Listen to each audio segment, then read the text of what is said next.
ඉන්දියාවේ චෙන්නයි වල රැකියාවට ගිහින් හිටපු සෙල්වරාජ් කියන තරුණ පුතා දිනපතාම පුරුද්දක් විදිහට තමන්ගේ අම්මට කෝල් එකක් ගන්නවා.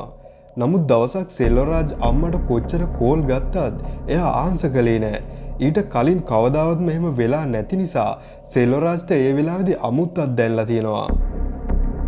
ඊට පස්සේ දවසෙත් කීප සැරයක්ම මේ විදිහට එයා කෝල් කළත් අම්මගේ ෆෝන් එක ඕෆ් වෙලායි තිබුණේ. ඒ නිසාම ගෙවල් ගාව නැන්දා කෙනෙකුට කෝල් කරලා අම්මා හොඳින් ඉන්නවද කියලා බලන්න කියනවා. ඒ නැන්දා හොයලා බැලුවත් ගෙදර කොහෙවත් සෙල්වරාජ්ගේ අම්මා හිටියේ නැහැ. මේ බව සෙල්වරාජ්ට ඒ නැන්දා දැනුම් දුන්න හැටිම එයා චෙන්නයි වල පොලිසියට ගිහින් අම්මගේ අතුරුදහන් වීම ගැන පැමිණිල්ලක් දානවා. අන්තිමේදී අම්මගේ අතුරුදහන් වීමත් එක්ක හිත අවුලුණු සෙල්වරාජ් චෙන්නයි වල ජොබ් එක අතහැරලා දාලා ආපහු ගෙදර ඇවිත් තියෙනවා. සෙල්වරාජ් එයාගේ අම්මා එක්ක ජීවත් වුණේ ඉන්දියාවේ චෙන්නයි වලට එහා කෙළවර වුණු කේරලා වල එර්නාකුලම් කියන ගමේ. 2022 සැප්තැම්බර් 27 වෙනිදා සෙල්වරාජ් ගොනු කළ පැමිණිල්ලකට අනුව පොලිසිය මෙහෙයුම් කටයුතු ආරම්භ කරනවා. පරීක්ෂණ කටයුතු කරගෙන යද්දී සෙල්වරාජ්ගේ අම්මා අන්තිමටම කතා කරලා තිබුණේ ඒ පැත්තේ රෙස්ටුරන්ට් එකක් කරගෙන ගියපු පුද්ගලයෙක් වන මොහොමඩ් සාෆි එක්ක බව CCTV ෆුටේජ් වලින් වගේම අසල්වැසියන්ගෙන් පොලිසියට දැනගන්න ලැබෙනවා. ඒ නිසා මොහොමඩ් සාෆිගෙන් කටඋත්තරයක් ගන්න හිතාගෙන පොලිස් ජීප් එකක් සාෆිගේ රෙස්ටුරන්ට් එක තිබුණු තැනට යනවා. පොලිස් ජීප් එක තමන්ගේ කඩේ ඉස්සරහම නවත්තලා පොලිස් නිලධාරීන් ගොඩක් රෙස්ටුරන්ට් එකට එනවා දැකපු මොහොමඩ් සාෆි හොඳටම බය වෙනවා. ඒ වෙලාවේදී එයා පොලිස් නිලධාරීන් මග අරින්න එතනින් දුවලා තියෙනවා. සාෆි දුවනවා දැකපු පොලිස් ඔෆිසර්ස්ලාට සැක හිතිලා එයාගේ පස්සෙන් පන්නන්න ගන්නවා. මේ විදිහට සෑහෙන්න දුරක් සාෆි දිව්වත් අන්තිමේදී සාෆිව තමන්ගේ ග්‍රහණයට ගන්න පොලිස් නිලධාරීන් සමත් වෙනවා. අල්ලගත්ත හැටියම සාෆි අනේ සර් මම නම් එක කළේ නෑ. මම නෙවෙයි එයාලව මැරුවේ. තව දෙන්නෙක් මේකට සම්බන්ධයි. එයාලා තමයි මැරුවේ කියලා පිස්සුවෙන් වගේ කියවන්න ගන්නවා. සෙල්වරාජ්ගේ අම්මගේ අතුරුදහන් වීම ගැන ප්‍රශ්න කරන්න විතරයි පොලිසිය මුලින් සාෆිව හොයාගෙන ආවේ. නමුත් මේ සාෆි කියවන දේවල් එක්ක මෙතන අතුරුදහන් වීමකට වඩා ගොඩක් දුරදිග ගිය අපරාධයක් තියෙන බව පොලිසියට තේරෙන්න ගන්නවා. ඒ අනුව ඒ අවස්ථාවෙම මොහොමඩ් සාෆිව අත්අඩංගුවට අරගෙන වැඩිදුර ප්‍රශ්න කරන්න පොලිසිය කටයුතු කරනවා. ප්‍රශ්න කිරීම හමුවේ සාෆි කරපු පාපොච්චාරණයෙන් කේරලා පොලිසියත් පුදුමයට පත් වෙනවා. මෑත ඉතිහාසයේදී ඉන්දියාවෙන් වාර්තා වුණු දරුණුම ද්විත්ව ඝාතනය ගැන තොරතුරු සියල්ලක්ම ඒ අවස්ථාවේදී එළියට එනවා. ඇත්තටම කිව්වොත් මේක හිතාගන්න බැරි විදිහේ දරුණු මිනිස් බිලි පූජාවක්. 2022 දී ඉන්දියාව පුරාම මේ කේස් එක කේරලා රිචුවල් එහෙමත් නැතිනම් කේරලා හියුමන් සැක්‍රිෆයිස් නමින් ප්‍රසිද්ධියට පත් වෙනවා.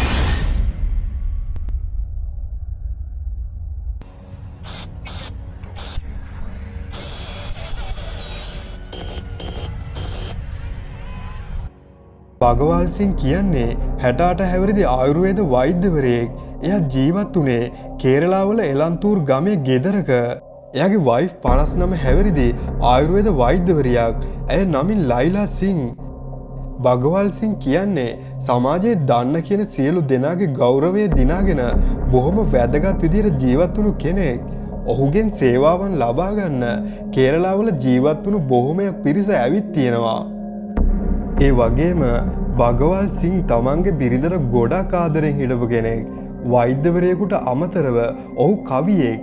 ආදරය ගැන විරහව ගැන ඔහු කවි ලියන්නත් පුරුදු වෙලා හිටියා. ඊටත් අමතරව ඔහු කලින් ඉන්දියන් කොමියුනිස්ට් පක්ෂ කාර්යාලයක් බාරගෙන වැඩ කටයුතු කරලා තිබුණු කෙනෙක්. ඒ වගේම ලයිලා සිං කියන්නේ තමන්ගේ ස්වාමියාට ගොඩක් යටහත් පහත්ව හිටපු හරිම නිහතමානී ගැහැණියක්. මේ දෙන්න නිතරම Facebook එකට යාලා ආදරෙන් ඉන්න ෆොටෝස් අප්ලෝඩ් කරලා තියෙනවා.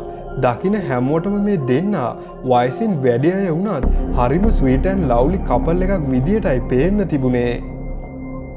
පිටින් බලන කිසිම කෙනෙකුට එයාලගේ ජීවිතේ කිසිම අඩුපාඩුවක් නැති අංග සම්පූර්ණ එකක් විදියට පේන්න තිබුණත් එයාලගේ ගේ ඇතුලේ තත්වය කවුරුත් දැනගෙන හිටියේ නෑ.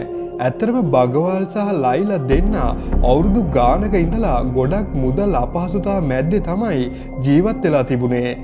2019 කාලේ වෙද්දී එයාලා එක එක්කෙනාගෙන් ගත්ත ණයබරින් මිරිකිලා තමයි ඉඳලා තියෙන්නේ. ගොඩක් දවසට මොකක් හරි රෝලක් ගහලා ගත වෙන දවස ගෙවා ගන්න එයාලා දෙන්නට සිද්ධ වෙලා තියෙනවා.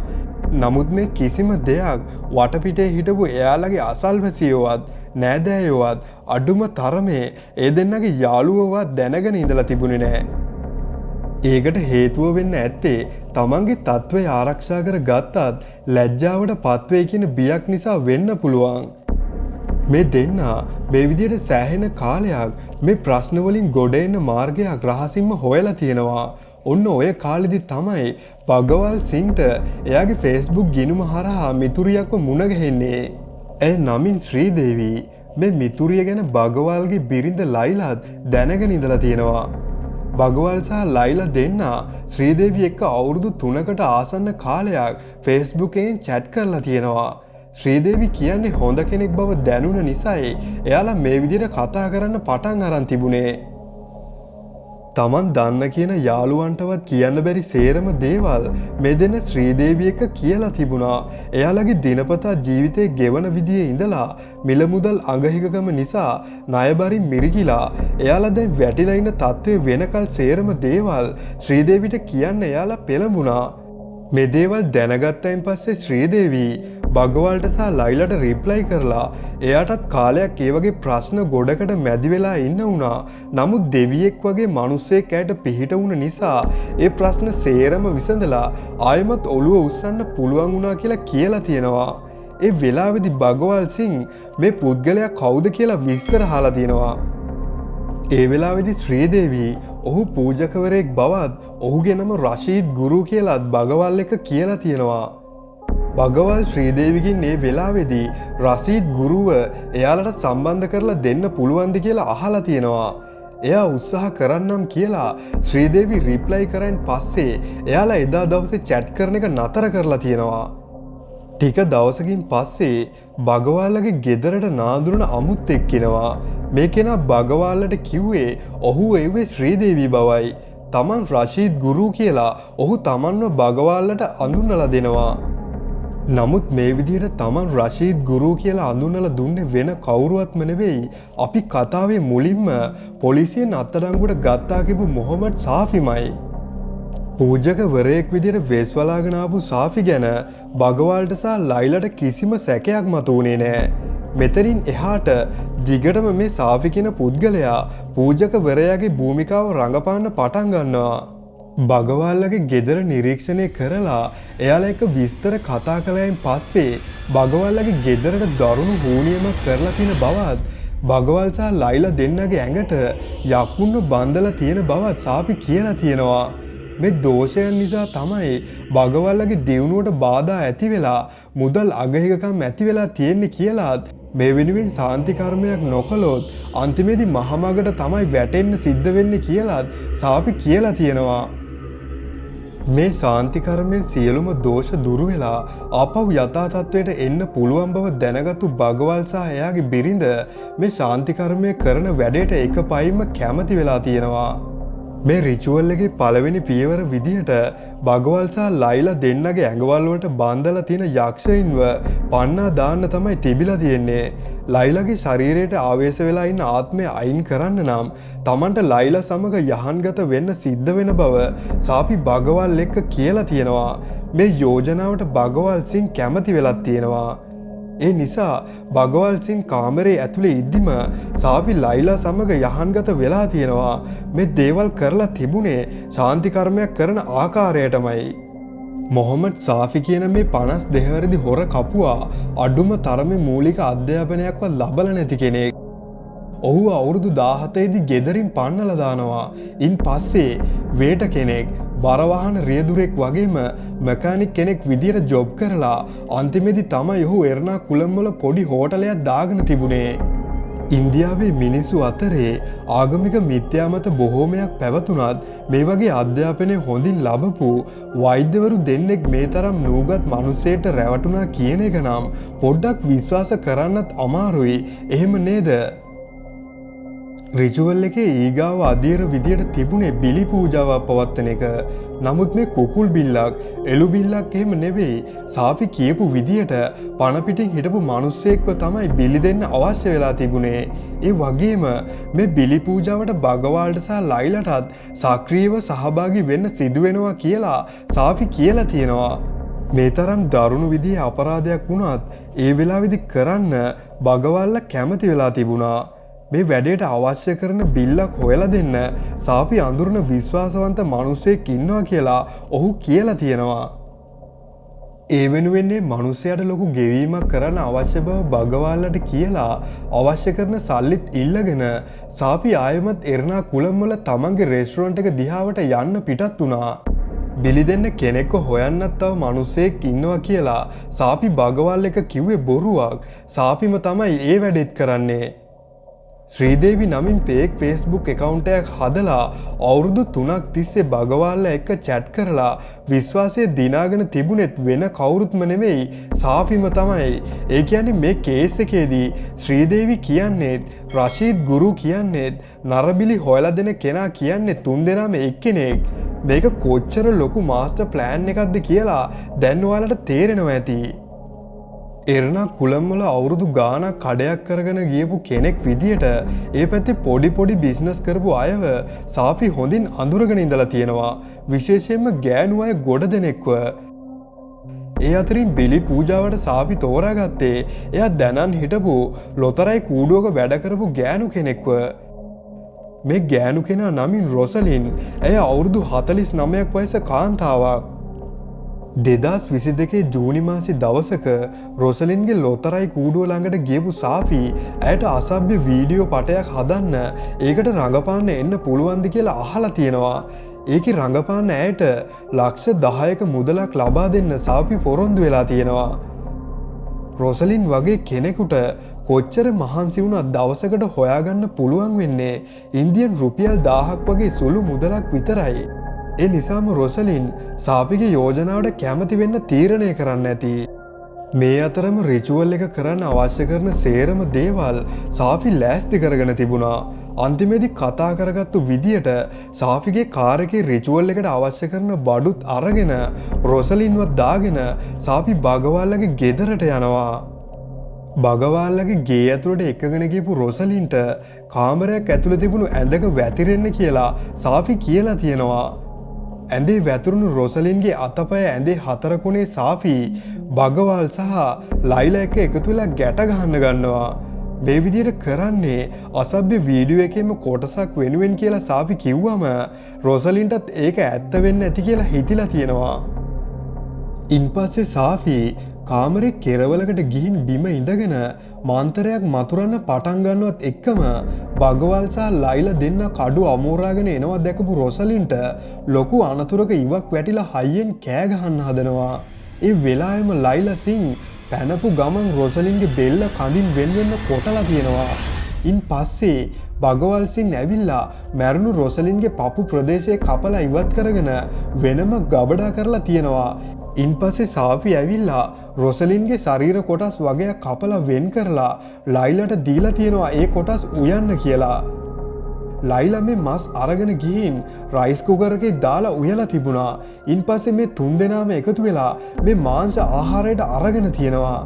ඉන් පස්සේ රොසලින්ගේ ඇඟෙන් ගලාගෙන ගියපු ලේ භාජනයකට එකතු කරගෙන සාපි බගවල්ලාගේ ගේ වටේම ඉහලා තියෙනවා. මේ හැමදේම බිලි පූජාවේ කොටසක් විදියටයි සාපි කරලා තිබුණේ. ඉන් පස්සේ රොසලින්ගේ බොඩි එක කෑලි කෑලි වලට කපලා බගවල්ලාගේ ගෙදර කුණුගොඩ ළඟම වලක් කපලා වල දාලා තියෙනවා. ජූනි මාසෙදි කරපු රිචුවල් එකෙන් කිසිම ප්‍රතිඵලයක් ලැබුණේ නැහැ කියලා බගවල් සහ ලයිලා දෙන්න සැප්තැම්බර් මාසෙදි කෝල් කරලා සාපිට චෝදනා කරනවා. ඒ වෙලාවේදී සාපි කියලා තියෙන්නේ බගවල්ලාගේ ගෙදරට කරලා තියෙන හෝනියෙම බලගතු වැඩි නිසා එක බිලි පූජාවක් කරලා දෝෂ ඉවත් කරන්න අමාරු බවයි. ඉන් පස්සේ දවසක සාපි නැවතත් බගවල්ලගේ ගෙදර ඇවිත් තියෙනවා. ඒ වෙලාවේදී ආයෙමත් වතාවක් බිලි පූජාවක් කරන්න සාපි එක්ක බගවල් සහ ලයිලා එකග වෙලා තියෙනවා. ඒ අනුව තවත් කෙනෙක්ව හොයාගන්න බ්‍රෝකරට දෙන්න ඕන ගාස්තුව සාපි බගවල්ලගෙන් ඉල්ලගෙන ගෙදරින් පිටත් වෙලා යනවා. මේ වතාවේදීත් සාපි එර්නා කුලම් වලම තවත් ලොතරයි විකුණන ගෑනු කෙනෙක්වමයි රවට්ටගෙන තිබුණේ. මේ ගෑනු කෙනා ඉඳලා තිබුණේත් රොසලින් හිටපු ප්‍රදේශයට ගොඩක්ම ආසන්නයමයි.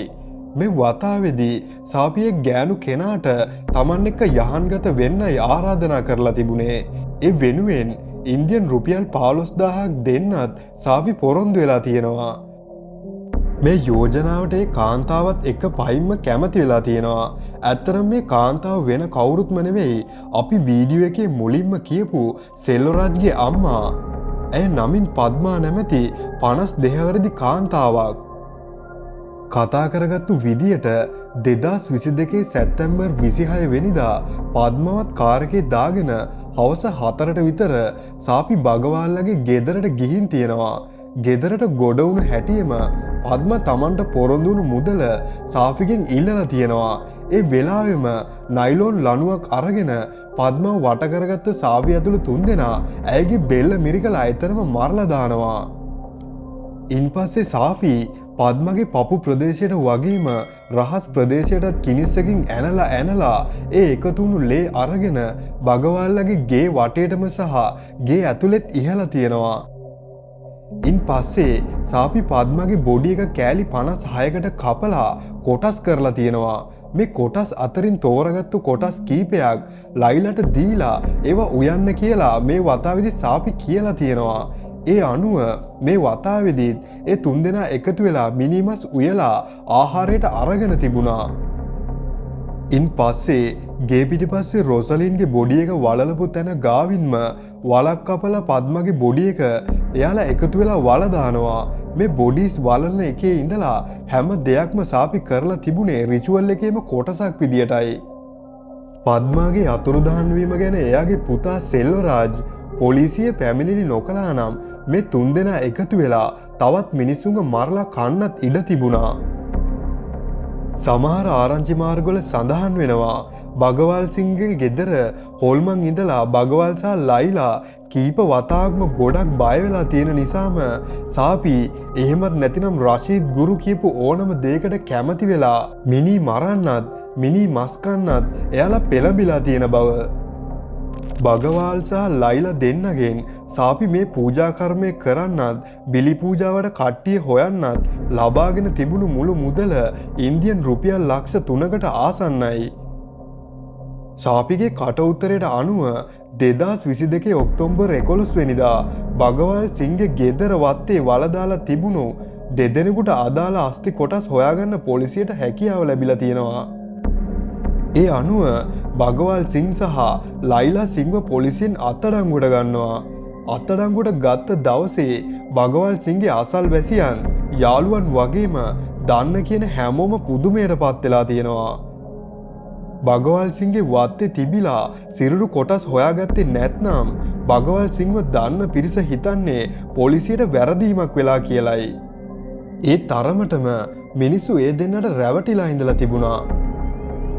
සොයාගත් අස්ති කොටස් වගේම සිරුරු කොටස් DNA තාක්ෂණය මගින් හඳුනාගන්න කටයුතු කෙරුණා. ඒ අනුව ඝාතනය වෙලා තිබුණේ රොසලින් සහ පද්ම බව හොයාගන්න පොලිසියට හැකියාව ලැබුණා. ඇතරම් මේ මොහොමඩ් සාපි කියන්නේ සයිකෝපාත් කෙනෙක්. තමන් කරන කිසිම දෙයක බරක් පතලක් වින්දිතයා වෙනුවෙන් කිසිම අනුකම්පාවක් සාපි තුල තිබුණේ නෑ. ඒ වෙනකොටත් ඔහුට විරුද්ධව කේස් 10කටත් වඩා පොලිස් පොත්වල සටහන් වෙලා තිබුණා. මේ කේස් එකට කලින් අවුරුදු 75ක් වයස කාන්තාවකට ලිංගිකව අතවර කිරීමට විරුද්ධව සාපි අවුරුදු ගාණක් හිරේ ගිහිල්ලත් තියෙනවා. ඊටත් අමතරව හොරකම් කිරීමට සහ කෙනෙක්ව මරණයට තැත් කිරීම යන චෝදනාවලට ඔහුට මේ වෙද්දි නඩු පැවරිලා ඒ වෙනුවෙන් උසාවි යන ගමනුයි ඉඳලා තිබුණේ. ඊටත් අමතරව මේ සාපිගේ පැටර්න් එක වෙලා තිබුණේ අපරාධයක් හරි යම්කිසි නීති විරෝධී දෙයක් හරි කරන්න කලින් ඒ දෙක කරන්න හවුල්කාරයන්ව හදාගන්න එක. හරියට මේ වතාවේදී බගවල් සහ ලයිලා දෙන්නව පාර්ට්නර්ස්ලා කරගත්තා වගේ. ඉන්පස්සේ පොලිසියට අහුවුනතින් සාපි කරන්නේ එයාගේ හවුල්කාරයන්ව පාවලා දීලා තමන්ගේ ඇඟ බේරගන්න බලන එක. තාමත් මේ කේස් එකට අදාළව අවසාන නඩු තීන්දුවක් ලබා දීලා නැහැ. මේ සිදුවීම සම්බන්ධයෙන් සාපිගේ වයිෆ් නම් අදහස් ප්‍රකාශ කරලා තිබුණේ වෙනස්ම විදියකට.